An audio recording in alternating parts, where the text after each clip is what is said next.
Hi everyone and welcome back to my channel. Today is the start of the journey through and the quickie series here on my channel.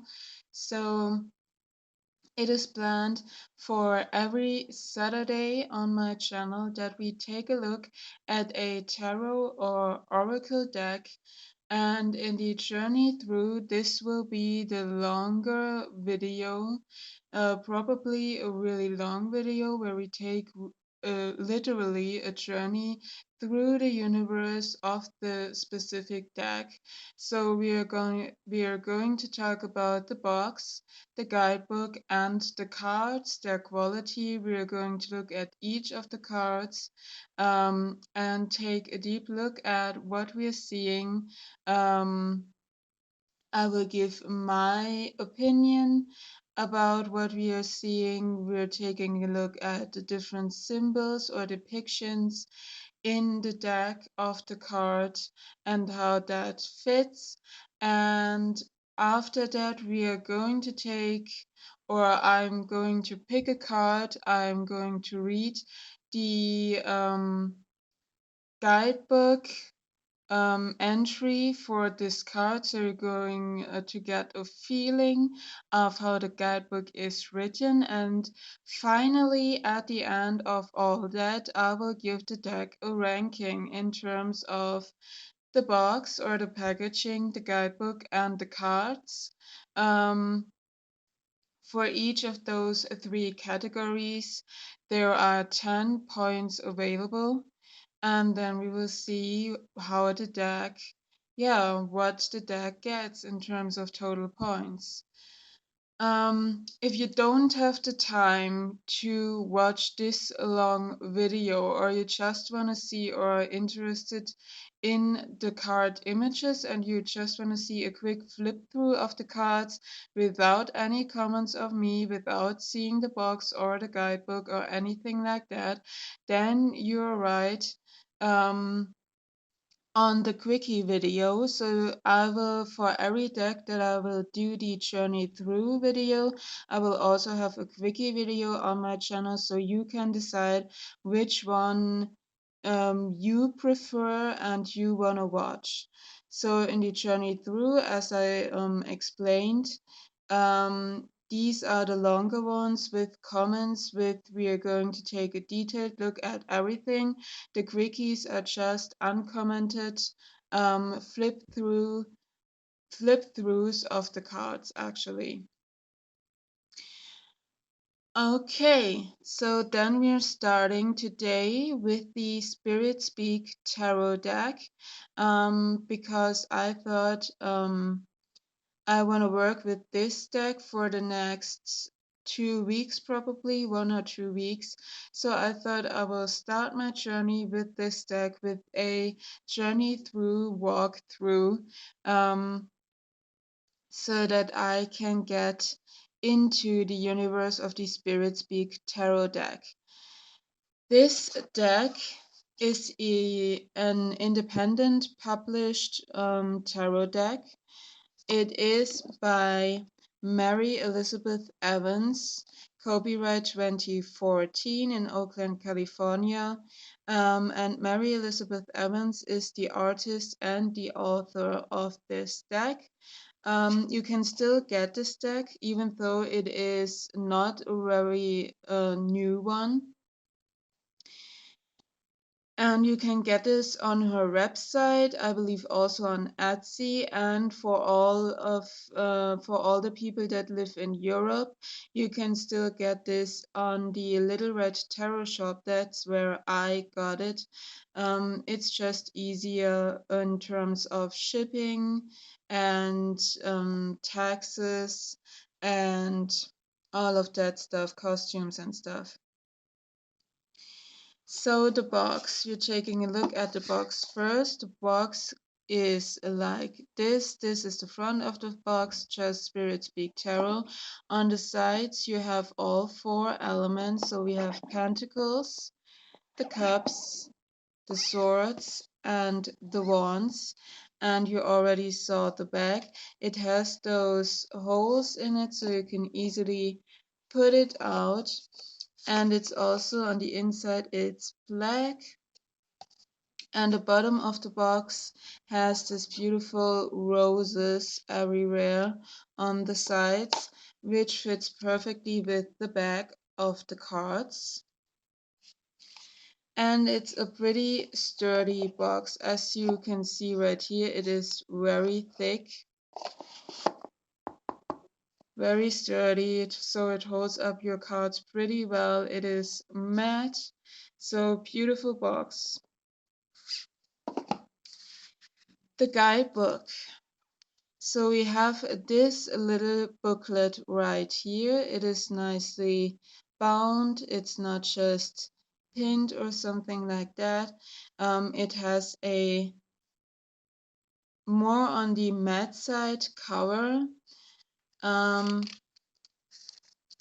it has a little welcome page by Mary Elizabeth Evans, and on the back it has a little thank you note, and otherwise there are just we are jumping right into the cards. So we have for each of the cards a black and white, or the cards are black and white, but a little image of the card, and besides that, for most of the cards, a page of meaning.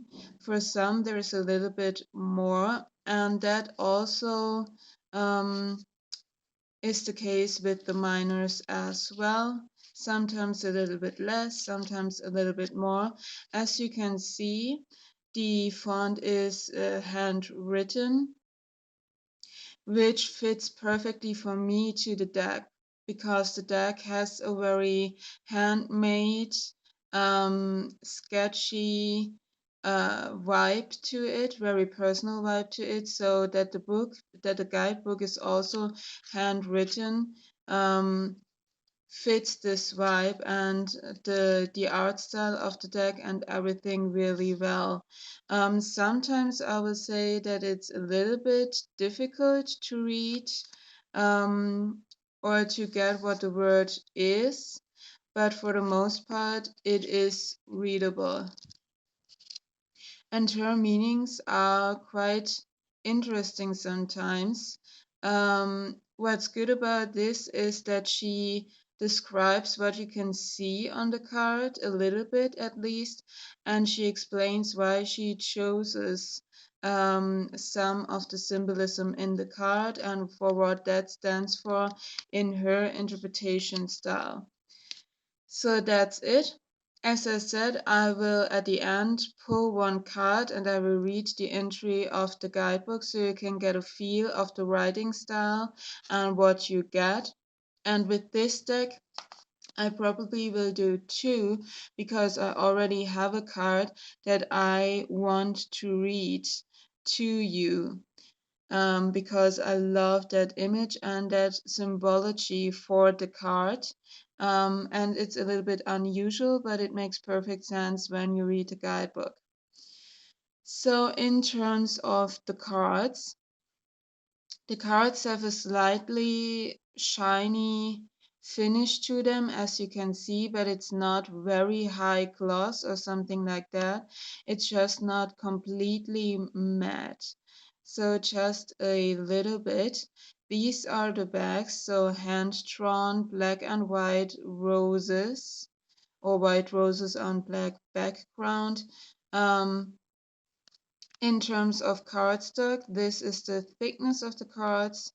They're quite a little bit bendable, as you can see right here, but I will say that if you want to riffle shuffle this deck and you have half of the cards, it is really hard to get a bend into them. So as you can see right here, I'm pressing really hard and there's not really a bend in those cards. So that is a little bit of a reminder right there. They're not sticky or anything, so they're sliding really good, and they are really good for overhand shuffling, definitely, because they have a slide to them, but they're not overly slippery. And because of their size as well, because these are smaller cards. So this is the Shadowscapes Tarot Llewellyn card size. And you can see right here, it's a lot shorter and even a little bit thinner. So this is like almost like playing card size, I would say. And I love that this is short like that, because it is really handy. It fits really well on the shelf. It fits really well on a small space. And it's really handy to shuffle. So there is no gilding or etching or anything like that with these cards, but I think that fits the energy and the style of this deck. As you can see, the cards are all black and white background, black art. The majors are numbered at the top with Roman numerals and titled at the bottom. The minors are also numbered with Roman numerals and not titled, but it is easy to see what they are supposed to be, because in every card you see 4 wands, 3 cups, like that. The only thing where you have text on the minors is in the aces and the court cards. The cards are borderless, as you can see as well, and they have, Mary Elizabeth Evans has a really unique art style, a very recognizable art style, and it's not everyone's cup of tea. But it really does something. It is really special. And you will see what I mean when we're through the cards. So let's start with the Fool right here. So this is also a little bit more on the modern side, as you will see when we're flipping through. So we have a train right here, a girl with a backpack. So she has everything what she needs in her backpack, and she's going on that new journey, going to step into that train and see and let herself be surprised by where it takes her. It also looks to me like she already has a journey taken, so to speak. So she already has a journey behind her, and now she's stepping into this new journey. So I love that one. And what's interesting about this Fool is also that we have, instead of normally you will see the sun and a lot of yellow, here we have actually a night sky, so a crescent moon and stars. So that's quite interesting as well. I love that her hair is flowing into the wind, it almost seems like. So that's quite interesting. So the magician, very simple. You just have 4 hands holding, each of them holding one of the elemental symbols, one of the suit symbols. So we have the pentacle, the cup, the wand, and the sword. You also have the roses, which are on the traditional Rider-Waite-Smith magician as well. But I think that's all you need for the magician. You don't really get so much the as above, so below. And there is no infinity sign or lemniscate, but the bear symbolism is in this card. So for the High Priestess, this is the first one where it gets a little bit different. So we have the High Priestess here. It almost looks like she has crescent moons under her eyes. I love this crying ball right here that fits, so she can tap into her intuition. She can see what others don't see with the third eye. with her intuition, with her higher self. Um, and then we have this snake coming out of her mouth and looking her even into the eyes. So snakes are very transformative in their energy, but also very, knowledgeable and clever as well. So for me, and she also talks about that in the guidebook, the snake represents this knowledge that is inside of her and comes out of her and reflects her what is already inside of her. Um, but it's the first image probably that some of that I can understand that some people don't like this artwork or this deck, because this is not a easy depiction to see the snake coming out of her mouth.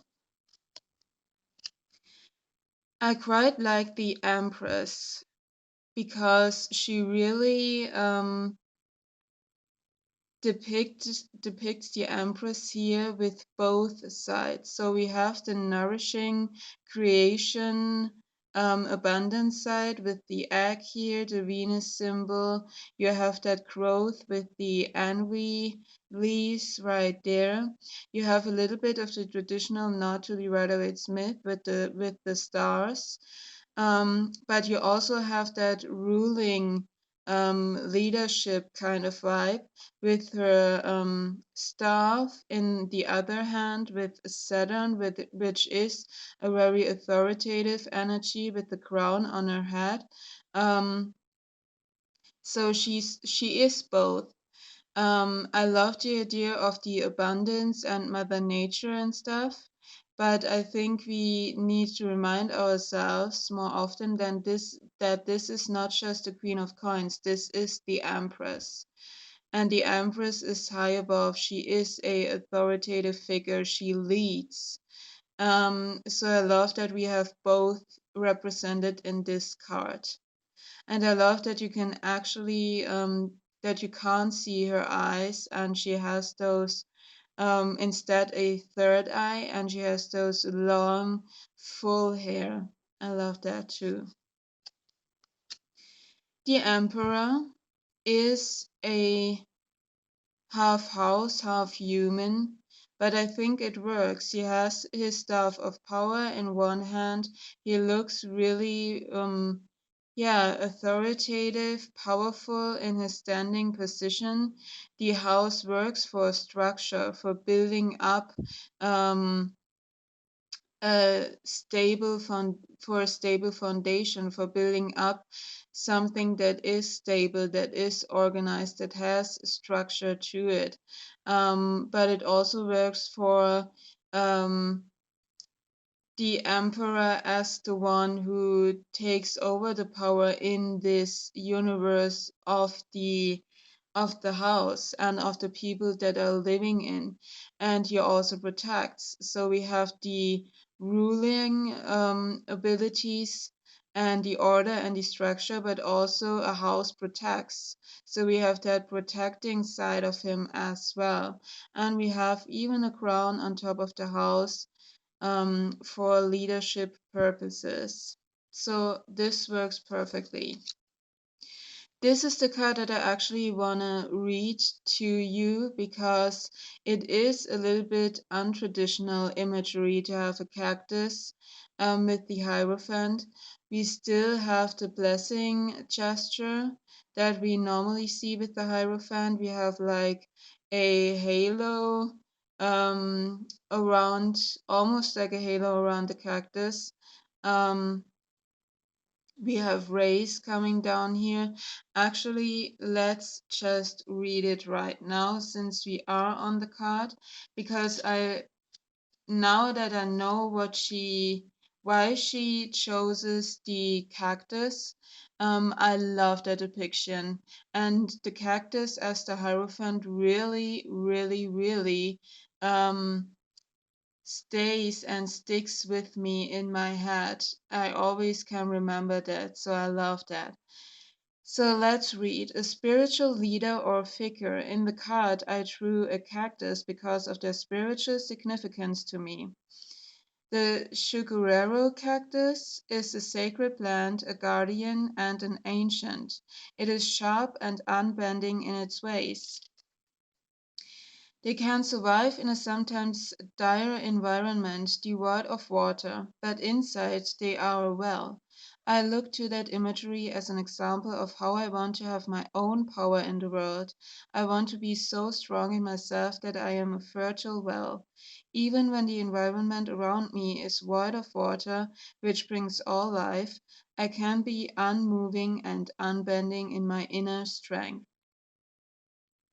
So I love that with that inner strength, with that unbending energy, that it won't let itself be disturbed by an environment which is not as nourishing, and it will do its own thing and still standing and be um, a leader or a sign of hope for others, because there's a lot of water in a cactus plant and it is a sign of life in the desert.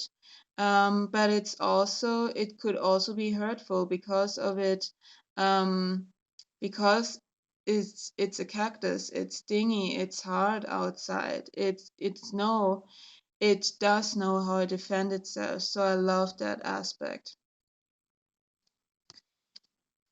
Then we have the lovers, pretty traditional.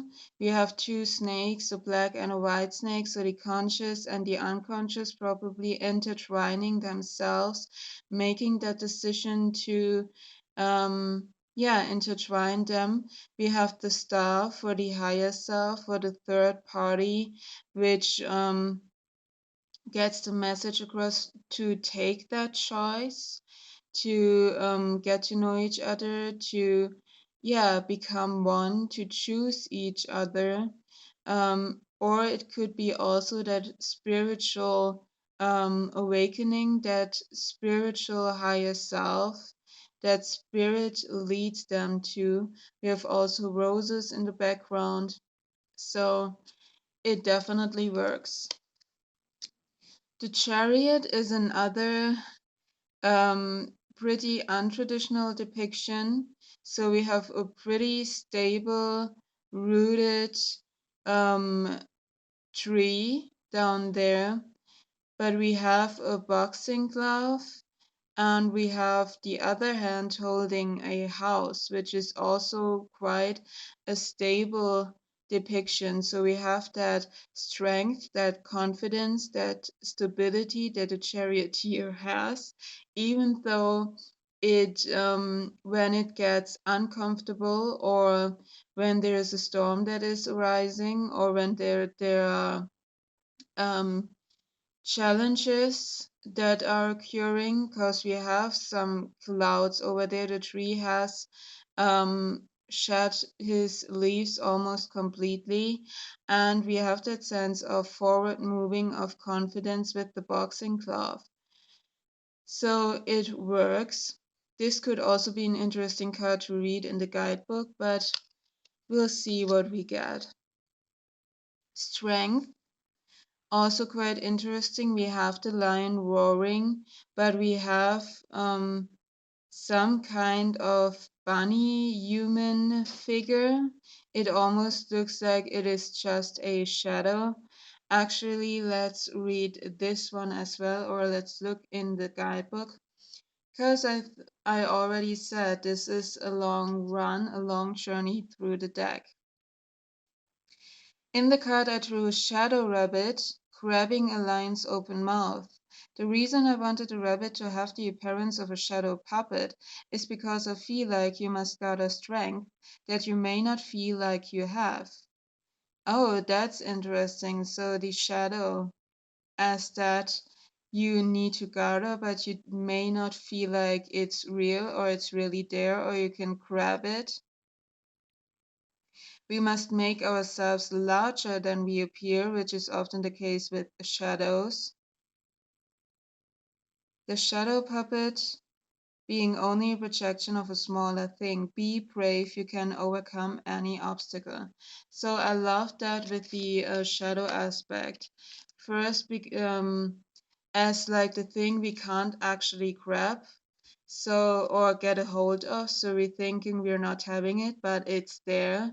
And secondly, be brave, be confident, um, yeah, even grow beyond yourself, be bigger than you actually are. You can overtake any obstacle, even though it doesn't seem like.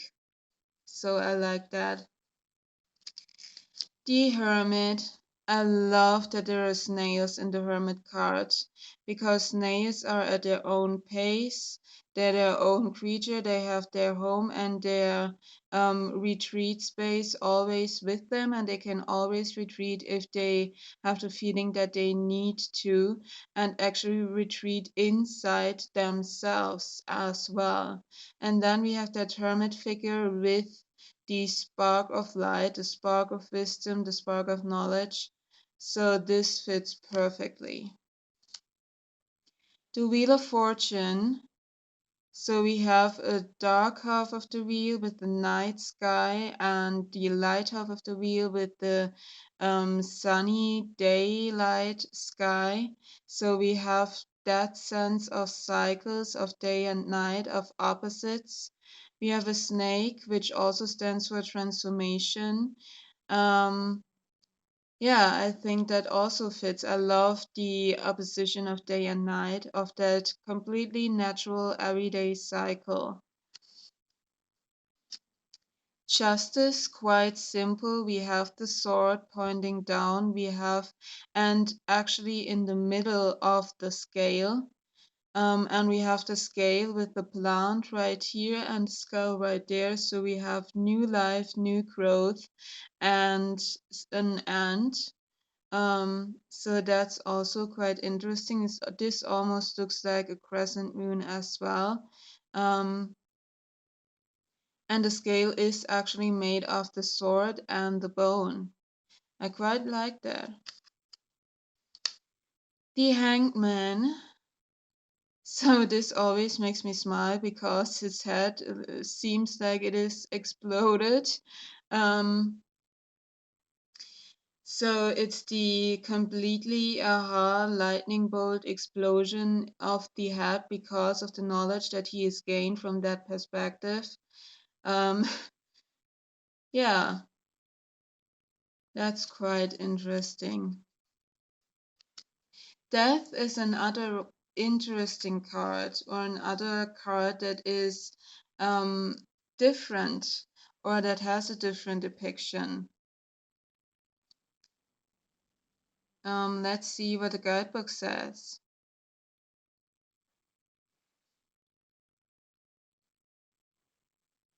Hands hold a rose of Jericho in water. It is also known as the resurrection plant because appearing dead, when put in water, they magically return to their lifelike state. So that is awesome.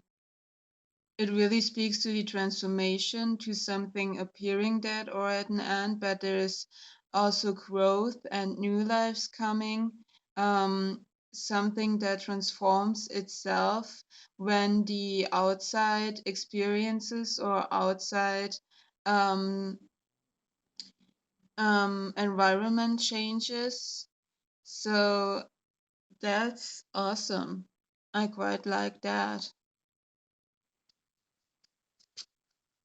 Temperance. We have this bird with the roses, and he is mixing the water from that cup into the fiery cup there. So I love that we actually have water and fire depicted here. The devil is quite funny looking. I love his smile. I love his long arm around all this stuff that can be stuff that we can get addicted to, that we can um, give our power to. So we have the money, which is, I mean, our world, for most of the people, our world is all about money and economy and that stuff, which is sad, but it's true.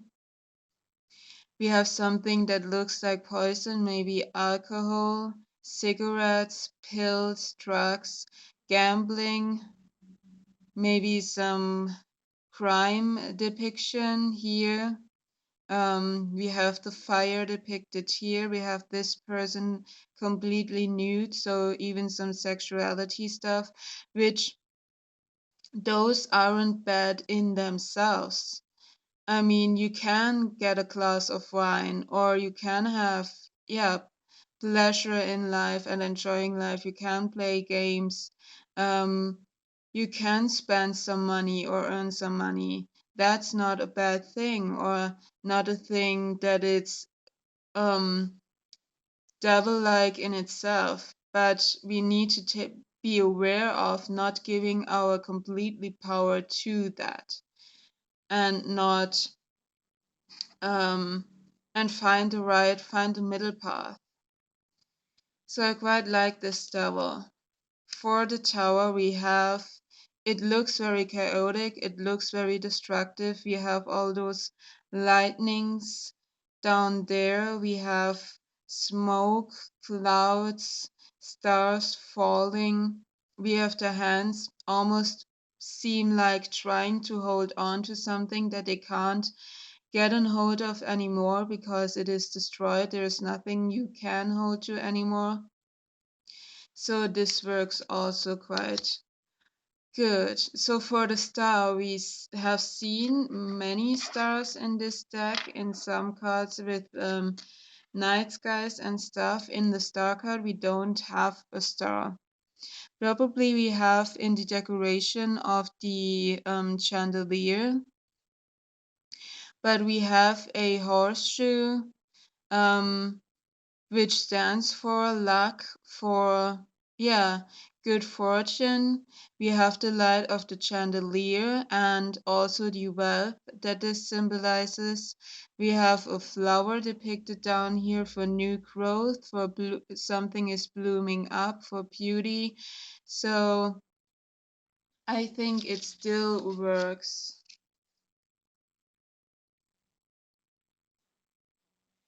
Um, this is actually an iris, and the iris brings hope. Okay, so that's also quite interesting or fitting. Then we have a quite simple moon. We have a crescent moon. We have a spiraling um, motion right here, spiraling inwards or spiraling, yeah, I think spiraling inwards. We have a compass, so finding the right direction, getting orientated in a quite dark environment with just half light. So I think that works also quite well.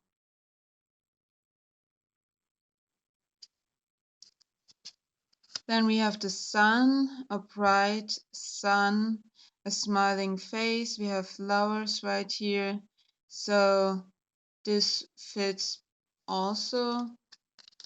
Judgment, pretty traditional. So we have an angelic being of some sort. We at least have the angelic wings. We have a eye that is shining through the clouds, and we have all those hands rising up to the angel, and it almost looks like they're in water. So let's see if she writes something about the water. The sea represents emotion that can sometimes torment us on the earth. The hands are reaching to be absolved and cleared of the past. So that emotional binding to the past, that's really fitting for judgment. The world, we have the laurel wreath, we have a crown, we have a the lemniscate, We have a trophy. So this is like a successful ending, a successful completion. But now with the infinity sign, what's next? Another journey. So this also works. So now we're into the minors. So let's go to the wands first. The Ace of Wands, we have the wand actually right here. We have this hand rising out of flames, and where he or she, this person points, there is this spark of energy, of starlight, of, yeah, spark of creation. We also have some music notes for creativity, so quite like that. And there's another one which shows the modern world. Um, so we have steps coming out.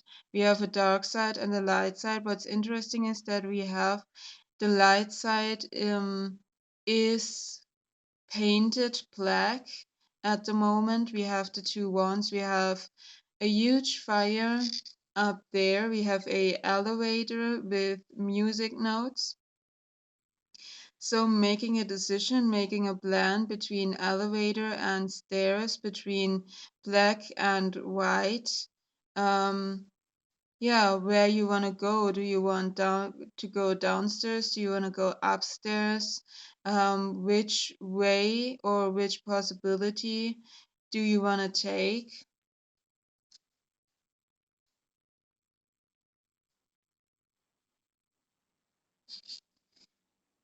So we have the sense of decision making.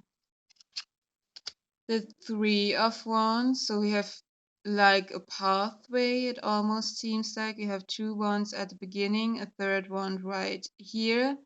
Um, and this speaks to where you have started here with making that decision, with making a plan, and probably you have moved towards the third one, but there's a long way still to go. You're not at the end.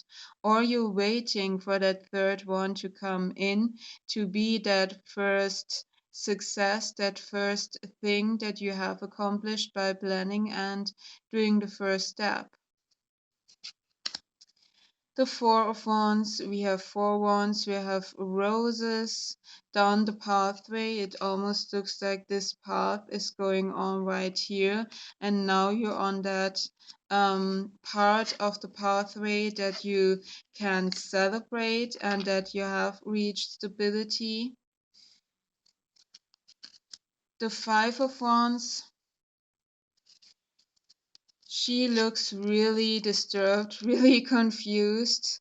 Not really that it looks like there's something wrong with her. Like her eyes are going in different directions. Even her third eye is in a different direction. She is disturbed. She can't focus on one point, on her goal, because of all those um, flies around her.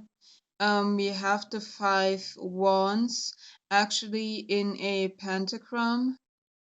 We have a crescent moon down there.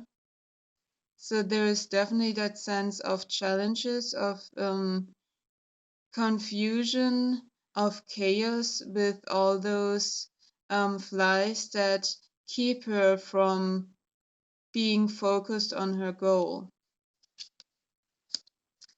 The six, we have also a trophy right here for victory. We have 3 and 3 wands in that triangle shape.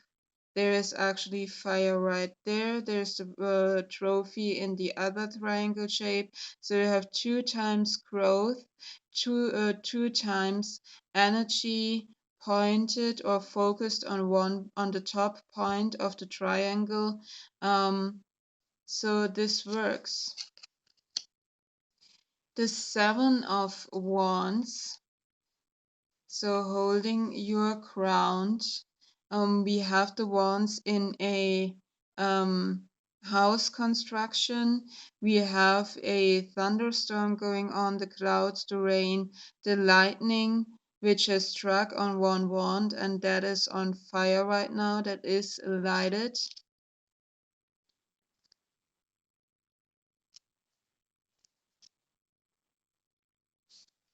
And you need to stay focused, keep going on.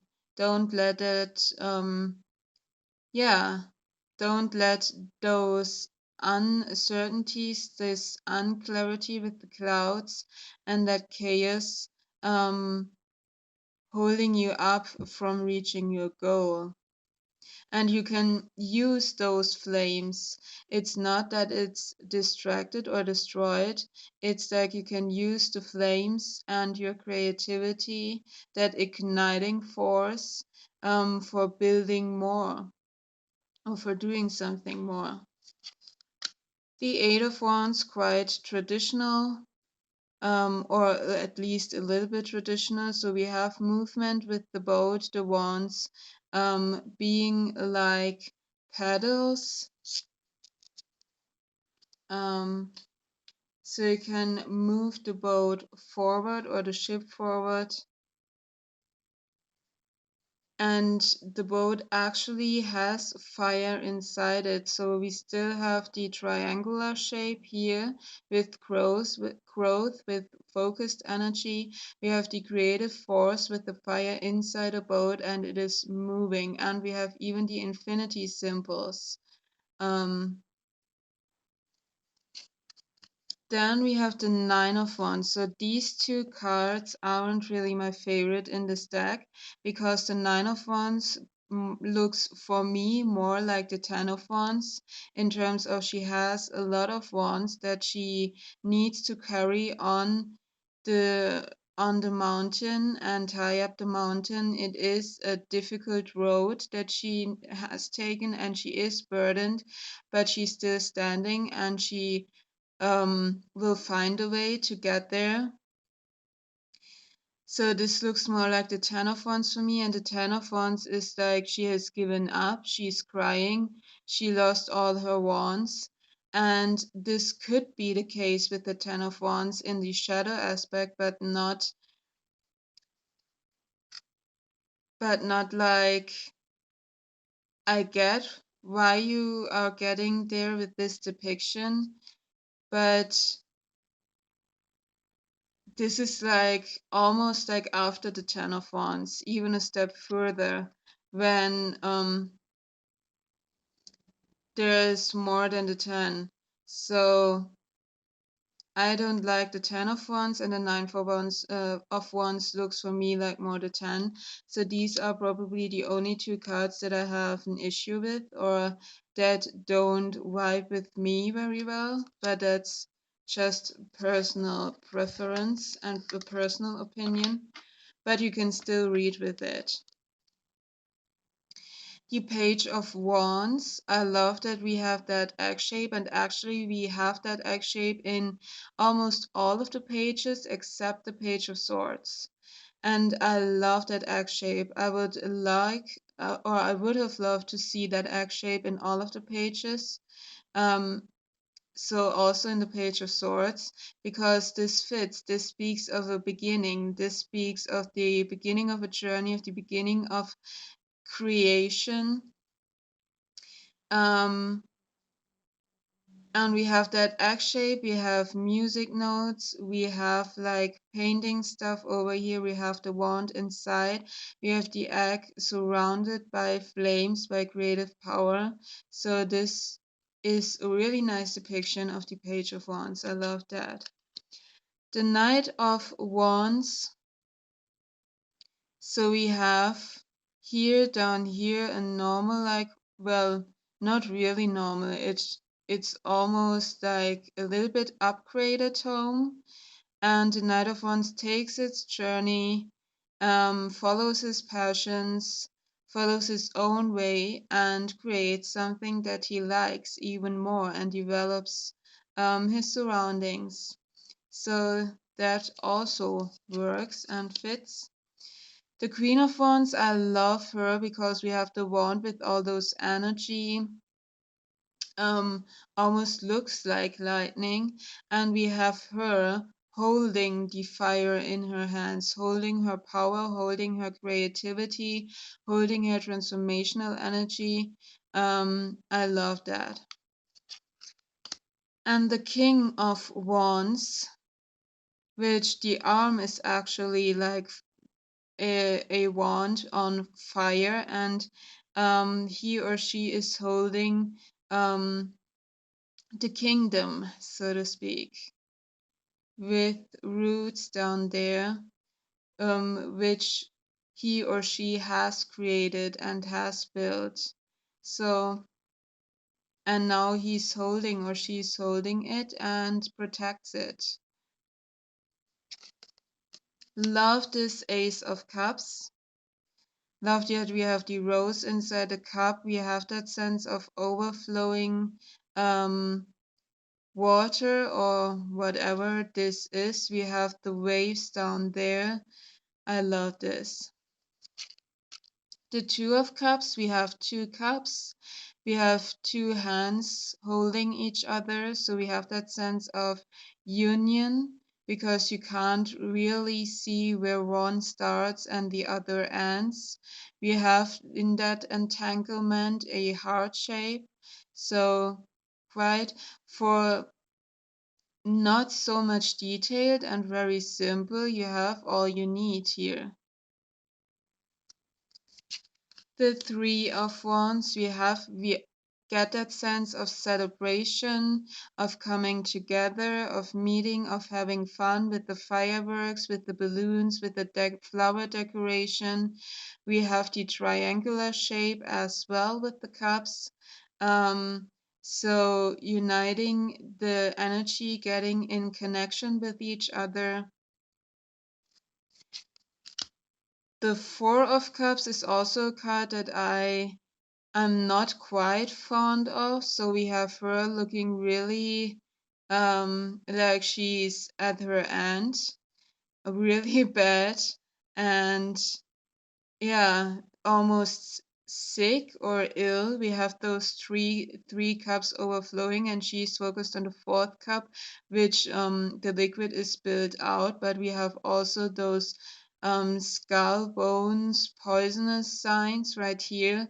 And for me, the Four of Cups is either about the traditional Rider-Waite-Smith, which is like not seeing the opportunity and being bored, um, or for me, more like stable emotions, meditation, being calm, which can lead in the shadow self, or if it's too much into boredom, but it's not always like every time boredom. But with that poison sign and with her looking this ill, it's almost you can't even get that boredom sense. It's almost like a Five of Cups sense or worse.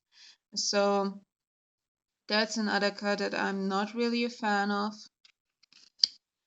The Five of Cups, we have this person cloaked. We have her crying over her loss. But there are two cups behind her. So this is quite traditional. You have that sense of heartbreak, of losing something. So you get that. The Six of Cups. So we have them in a pyramid shape. Which speaks to pyramids are those ancient structures, generations, but really full of energy and really powerful symbolism. You have the flower that is growing, you have a little flower that is closed still, and we have it in full bloom. So we have that sense of maybe this was the past and now it's time to fully bloom, or even from that experience, you can nourish something else. We have stars also right here. So this is quite interesting. Let's see what she says about that, because I like the depiction of the flower.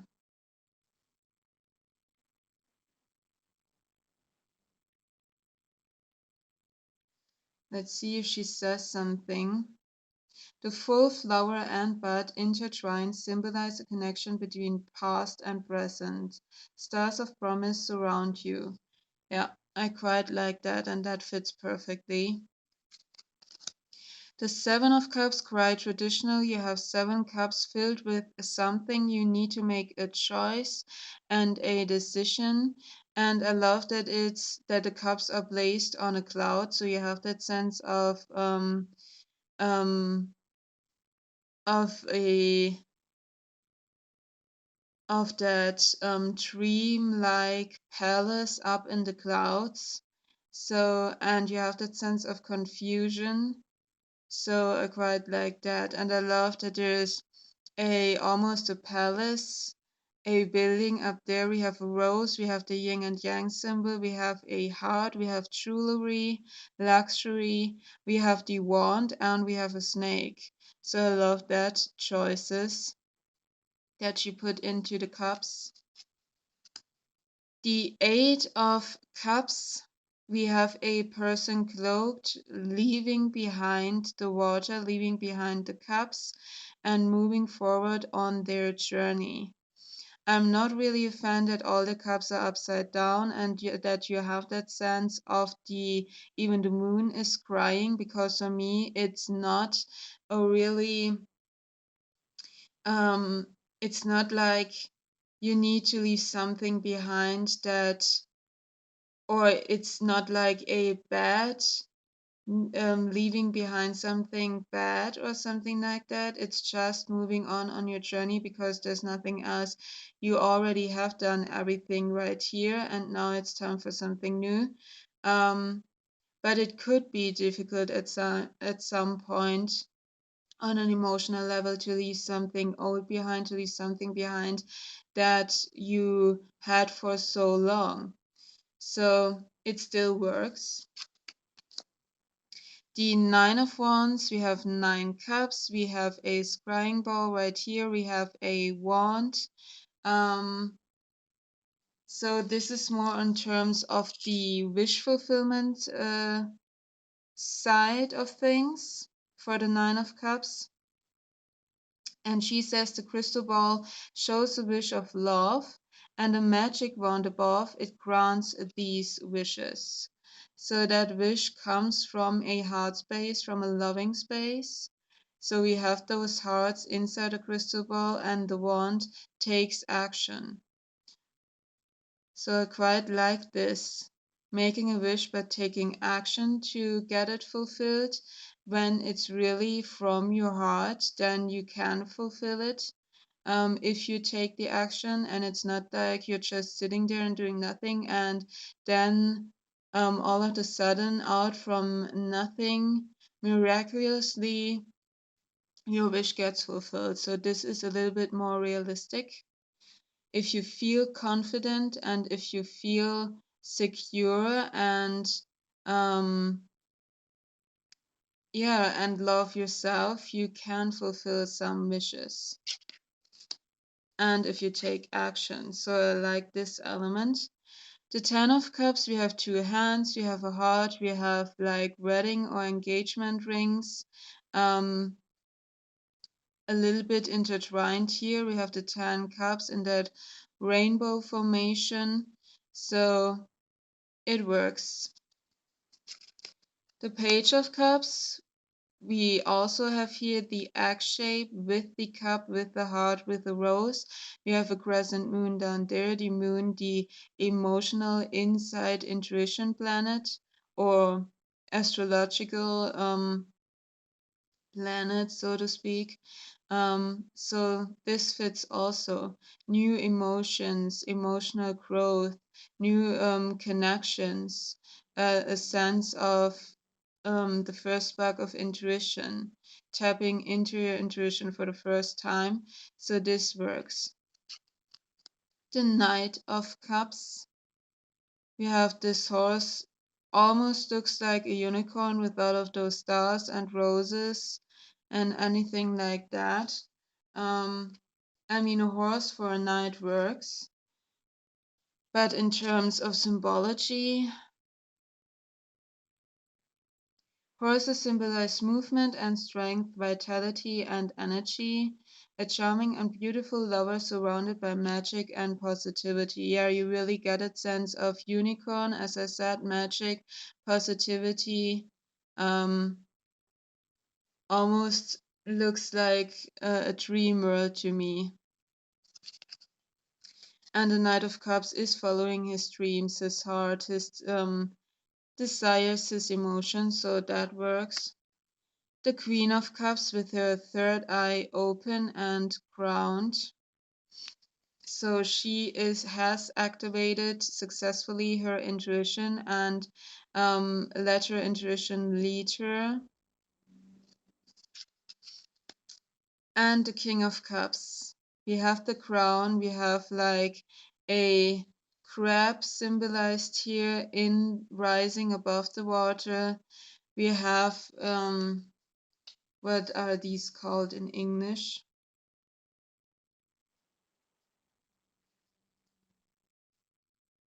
Uh, um, I don't know what these are called in English, but they fit perfectly, like the things that you see with Poseidon or something like that. So the ruler of the water element of the underwater world, that fits. The Ace of Swords. We have the swords, we have rain, lightning, we have the clouds, we have like wind is blowing right here. So we get that sense of air energy, but it's almost like in a more shadowier aspect because of the lightning and the rain. Um, The Two of Swords, we have the two swords, we have her balancing on top of that triangular shape with the two swords. We have the crescent moon right here. We have almost the sense of water down there and air right here. So we have that duality of air and water, of emotions and the mind, the thoughts, and needing to balance those out. The Three of Swords, I quite like this. It is a nod to the traditional three swords in the heart. And for me, that heartbreak is and heartache is more the Five of Cups than the Three of Swords. But I like that she chooses to put the swords out of the heart, and the heart is healing right here, and there is sun coming, so you get more that sense in terms of growth of the person and healing of the person. Then you get a sense of heartache here, so I quite like that addition. The Four of Swords, I love that. She has her eyes closed. I love that her hair is laying down like that. All those roses around her. Her third eye is open. You really get that sense of rest, of calmness with this depiction of the Four of Swords. The Five of Swords, I like this Five of Swords because the Five of Swords the five is a disruption. It's of the stability of the four, and the sword suit is about the mind, about our thoughts, about communication because of the air energy. So a disruption of the air energy would be an argument. Um, and I love that she's down here wearing those headful had protection of her ears, so she gets because she can't stand those yelling and arguments anymore. So I quite like that depiction. It is quite different. You don't get that feeling of at what cost. Maybe you could get there with that, but I love that change. The Six of Swords, you have this person moving from those difficult times towards a new, calmer space. Almost looks like that she moves, or this person moves above all that chaos so she can get a clearer view. So I quite like that. The Seven of Swords with that lying, cheating symbol behind the back. So you're not quite sure what is going on. Actually, this looks more like she's lying to herself because you don't get a sense of another person, but with that round thing where she's standing in front of, it almost looks like she's looking in a mirror and lies to herself. Um, so that's a quite interesting take on the Seven of Swords, and you really get a sense of not knowing what really is going on, not having all the details, um, and that riddle-like nature of the Seven of Swords. And also, why is this sword different than all the others? That's another riddle right there. The Eight of Swords, you get that sense of being trapped, of being blocked, of not coming out of that, because of that swords almost building like a gate, like a structure, like a prison. Um, and you have the thorns of the rose right there as well. Um, but I mean, she's not growing forward, she's growing upwards and can grow above those prison-like sword structure. So that's the way out, and she can defend herself with her own thorns. The Nine of Swords, we really have that sense of anxiety with her holding her hands in front of her eyes, with her crossing hair and all those swords pointing at her. So we have a lot of mental energy and a sense of chaos, of not being able to get all those mental energy structured. Um, and mastered, and anxiety, so that works as well. And I quite like this depiction of the Ten of Swords because you have those mini swords, they're really tiny in comparison to the head, and they're not stuck in a dead body laying on the ground, but they're stuck in her head. And this is about the mind. The sword suit is about the mind, about our thoughts. So she's putting an end to some thoughts that that aren't doing anything for her, that don't serve her, that are blocking her, and therefore there comes new growth with those plans. And she can be calm again and seeing clearly forward. So I quite like this depiction. The Page of Swords, the only page where we don't have an X shape in there. That's I would love to see the X shape in all of the pages because I think it fits so perfectly. But we have the structure, the order of the black and white chessboard looking thing right here. We have the growth of the rose. We have her holding the sword, which brings for the first time probably some clarity into the cloud. So it also works. The Knight of Swords, we have a lot of energy bursting out from the sword, from her hand. We have the elemental symbol for air.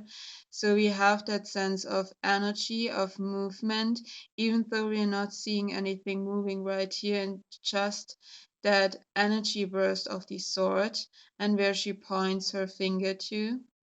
So that burst of energy in our head, our ideas taking form, finding solutions for a problem. Love the Queen of Swords. She has so much experience that she now won't let herself be influenced by all of this shit and lies and negative energy that is going on. She just being like, no, not with me, not today. Um, just go somewhere else. I'm not dealing with that kind anymore. So I love that. King of Swords, we have the Libra symbol right here. We have a crown, we have the sword, we have the scales, which fits with the Libra. He's bringing order and balance.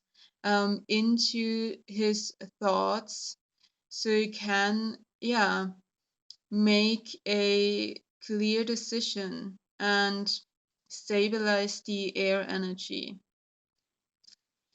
And finally, our pentacles, the Ace of Pentacles, her pointing on the pentacle. We have the dollar, money symbols. We have her beautiful jewelry on her hand. So we have that sense of materialized wealth.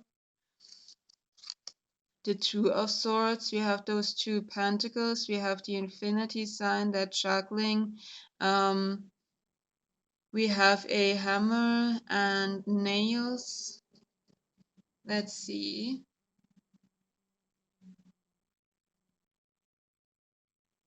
The waves around the pentacle symbolize movement. So the infinity sign is in that waves drawn. So you have that sense of movement. The infinity sign for a constant movement and the constant work that needs to be done to build. And we have that sense of work here with all those tools. We have the Three of Pentacles working together to build something. The Four of Pentacles holding up to your resources. The Five of Pentacles, one person is crying and she's looking actually on the pentacles, whereas right beside her or behind her is this wealth, that natural wealth of crystals, of water inside the cactus, of knowledge and wisdom when we look at the cactus as the Hierophant. So she just needs to turn around. There is help. And she's not lost, she's not alone in that environment. The Six of Pentacles, giving and receiving, sharing resources.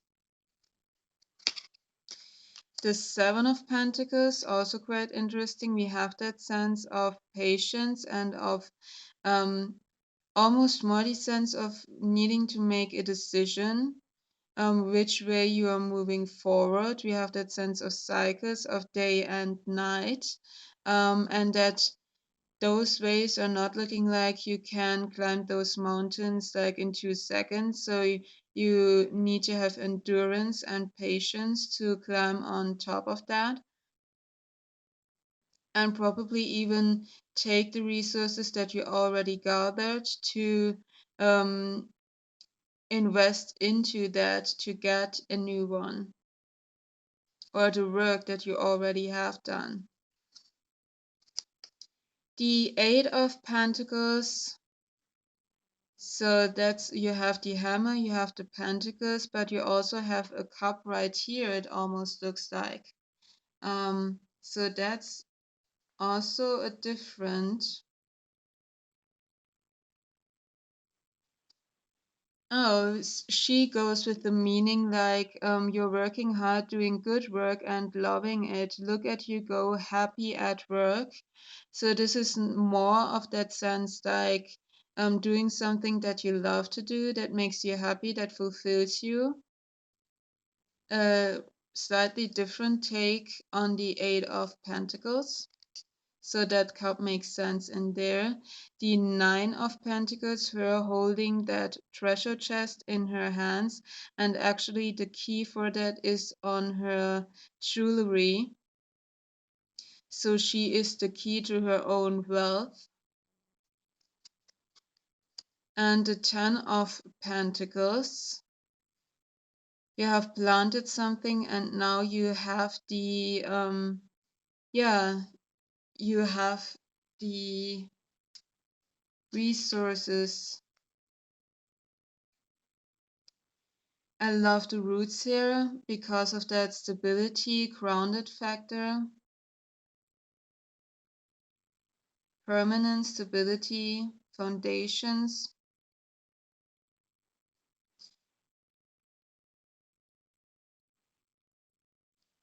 So you have that sense with the roots of building something that is stable, that will grow on even further.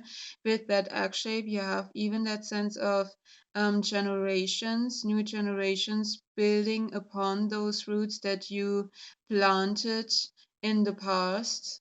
So it still works. We have another egg for the Page of Pentacles, but this egg is opened up and you have a pentacle inside. So I quite like that. The Knight of Pentacles with a magnifying glass, I believe it looks like. An observant, detail-oriented hard worker.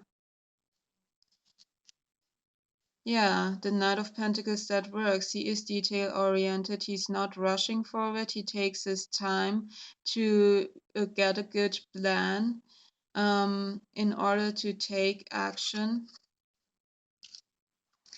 And the Queen of Pentacles, you have that sense of wealth with all those pentacles, with the crown, with those jewelries. You have the dollar symbol, the money symbol, but her third eye is open. So she's not letting herself blend by the wealth. She's still, well, actually, her pupils in her eyes are diamond shaped, so maybe not. She is covered in wealth. She always takes care of the ones she loves. So she has enough to share it. And because of her third eye that is open, she knows where or whom to help and where to share her resources. And the King of Pentacles, we have a nod to the bull right here with the bull horns. We have the pentacles. We have a lot of money. So also works quite well. So here you have it. This is the Spirit Speak Tarot by Mary Elizabeth Evans. And I think you saw what I meant with her art style being very unique and recognizable. Let's pull one card and see what we get. And this is the King of Cups. So let's read that as well, so you get a feeling for the guidebook, even though I already read a lot. King of Cups. The king is surrounded by water, emotion, but stays dry. He is a kind and helpful advisor. He wants to be deeply in love, but is also afraid. You are the king of water. Jump in. Don't be afraid. So that's also an interesting take of the King of Cups. Another viewpoint, I think, more probably in shadow than in light, but interesting to have that depiction or to have that opinion and interpretation. So you have more variety. Okay, finally the rating of this deck. Let's see if I can put this down.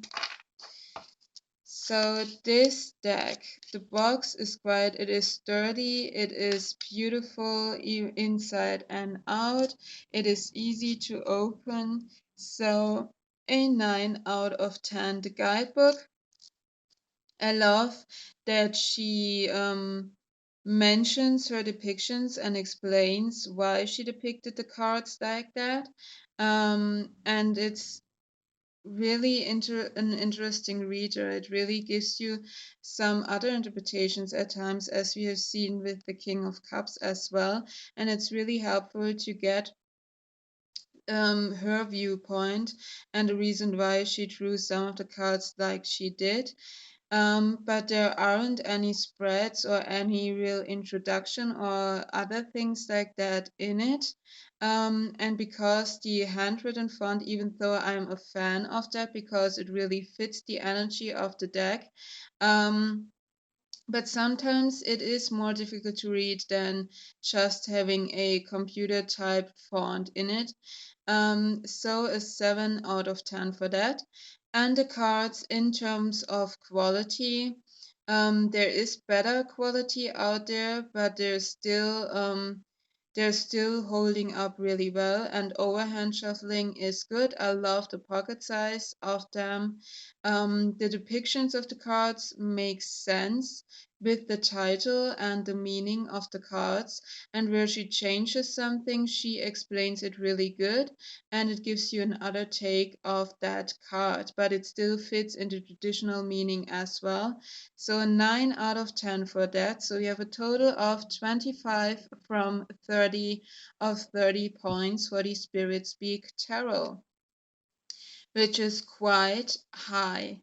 So with those ratings, I'm quite strict because I still want to have room for other decks that are coming in. So to have 25 out of 30 is a really high point, or a really high rating. And I think if you're liking her art style and it's not something that throws you off, this is a really needy deck to, yeah, get a hold of and to jump into that universe of the Spirit Speak Tarot deck, as you saw. Um, it's just her art style is quite unique, so I get why not everyone is a fan of her art style, and I think also because this is a black and white deck, I think if this would be in color, then I think more people would like this. But I think for this deck, I'm also more a color person, but I think for this deck, that black and white look really works because you have that sketchy hand drawn feel to it, very personal feel to it, which makes this deck really unique. So I hope you enjoyed this long, really long ramble. I think with tarot decks, my journey throughs will, I don't think that I ever will manage to get it under an hour, but we'll see. Um, if it was helpful for you, or if you have this deck, what are your experiences? Do you want this deck after that journey through, or don't you want this deck? And if so, why? Let me know down in the comments. I would love to hear your thoughts about this deck, if you have it, or if you want it or not. Also, don't forget to like and subscribe, all of that good stuff. And then I hope I will see you in the next video. Until then, I'm wishing you a nice day. Bye.